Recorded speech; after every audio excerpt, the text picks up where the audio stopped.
বাবা, আজ রবিবারে বাজারে কি বানিয়েছে দেখো বন্ধুরা। মাটন। কি খাবো? চুনো মাছ, ছোট ছোট মৌরলা মাছ, ওই মৌরলা মাছ, আমরুদ আমরুদ পাতা দিয়ে টক ঝাল করেছি। বাহ, তাড়াতাড়ি বলবে। তো বন্ধুরা, হুম। হ্যালো বন্ধুরা, রোজের মতো দুপুরে ব্লগে রান্না নিয়ে চলে এলাম। দেখো এখানটায় আমরুদ পাতা, এটা এটা সুদনি শাকের মতন হয় বন্ধুরা।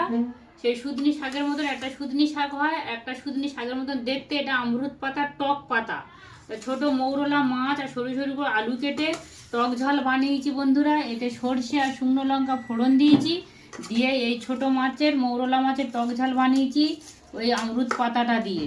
আর এখানে দেখো মাটনের পাতলা ঝোল বানিয়েছি আলু দিয়ে, একটু গোটা গোটা ছোট আলুগুলো গোটা গোটা দিয়েছি বন্ধুরা।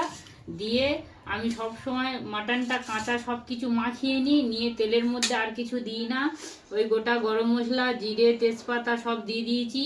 দিয়ে আদা রসুন, দই, একটু সামান্য টমেটো সব দিয়ে, আর এই মাটনের পাতলা ঝোল হয়েছে বন্ধুরা। লাল লাল ঝাল ঝাল হয়েছে। এই হয়েছে আজকে দুপুরে। আর এই শসা পেঁয়াজ আছে দুপুরে। ব্লগটা এখানে শেষ করছি বন্ধুরা।